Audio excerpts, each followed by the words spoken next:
We would now like to invite the French ambassador to Denmark, Mr. François Zimeray, to make his speech.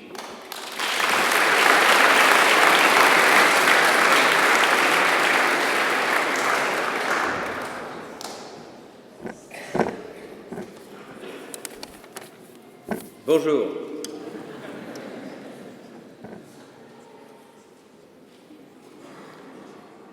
It is for me a privilege to have this opportunity to talk to you. And I don't say that because as an ambassador I'm supposed to be polite. I really mean it. And it's a good opportunity for me to exchange and share with you some reflections and impressions I got, not in my capacity of French ambassador in Denmark, but in my previous capacity of French ambassador in charge of human rights, and having for that traveled for years all over around the world, from slum to refugee camp, from prison to mass graves, and to UN. I had the privilege to be in contact with the two extreme parts of the theme human rights. I was witness on the field, directly in contact with the victims, the tortured persons in the prisons, the refugees in Darfur, in Iraq, everywhere, in 5 continents. And in the same time, I had the privilege to access to governance, sometimes to dictators, to understand a little bit more what they had in mind, and to represent my country in Geneva, in New York, in UN. I believe in symbols, and it's not for me insignificant to underscore the fact that yesterday, here in Copenhagen, we celebrated the 100th anniversary of the end of World War I. And one cannot understand the building up of UN, the role of UN, the values of UN, if you don't have in mind the 2 world wars, as it has been very clearly said. And I was extremely surprised watching a documentary yesterday about this war, showing the street of Paris, Vienna, Berlin in August 1914, a few days before this war declaration, the absolute tranquility of peoples. They had no idea about this conflict ongoing, which was preparing. They were absolutely in what we call in French insouciance. They were quiet. It was extremely a peaceful period, peaceful minds, and it's absolutely impressive to see how everything changed, and definitely it was the end of an era, the end of a civilization. UN has been built in response to that. And I remember that after this war, World War I, the motto was never again, as we still say. It was during the 20s, during the 30s, never again. And before the UN was Société des Nations, Society of Nations. And I remember in 1933, when the Nazis, Hitler was accessing to power in Germany and starting his hostilities and discriminations and violences against the Jews in particular. A delegate in the UN, in the Society of Nations in Geneva, raised the hand and asked to the German representative about what's happening in his country. And the answer of the German representative in French was charbonnier et maître chez soi, which means I am master in my home. It is not your matter. It is in Germany, it is our problem. And this was the mind at the time.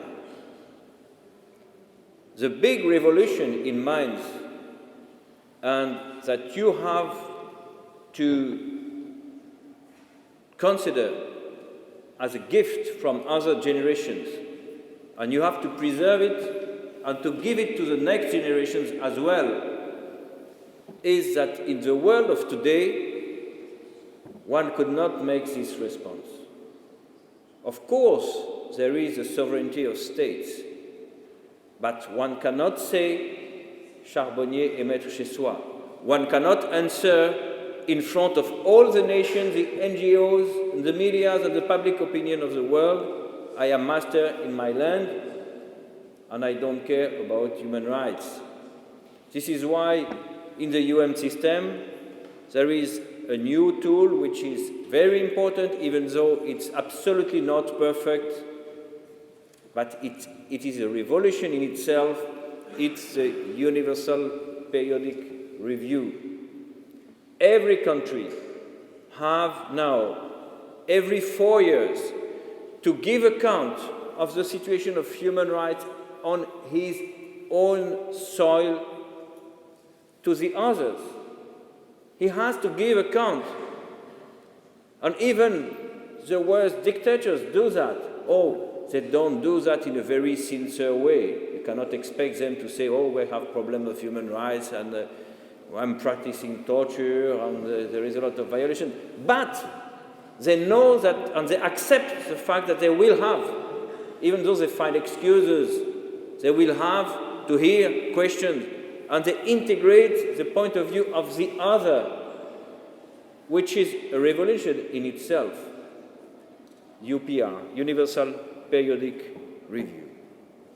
I mentioned two words on which I would like to come back, because I learned from experience that words have not the same meaning depending on the person who listens them.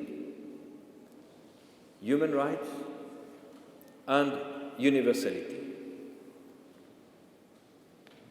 Because millennium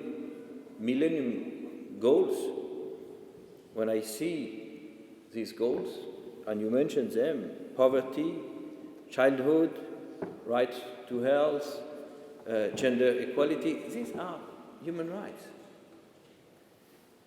But I said words have not the same meaning depending on the persons who listen them. And the most often, when one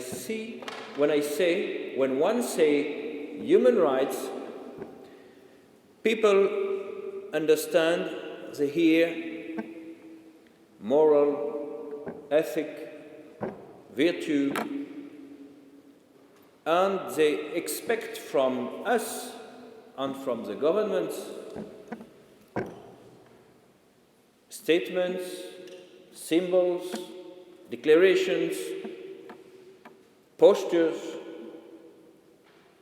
But I have to say something which could surprise you. Human rights are not made of moral.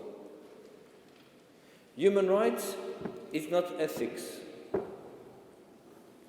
Human rights are simply rights that exist or don't exist, that are enforced or violated. The right for a child to his childhood, the right of equality between men and women, the right not to be tortured, the right, if you are accused, to have a fair trial. It is right. And I remember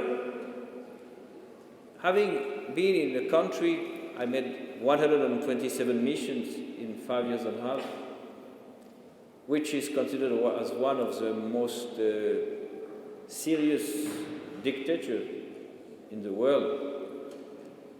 And I met secretly with an activist And I asked him about the situation of human rights. And he told me, there is no violations of human rights here. How come? No, there are no violations of human rights, because in this country there are no human rights.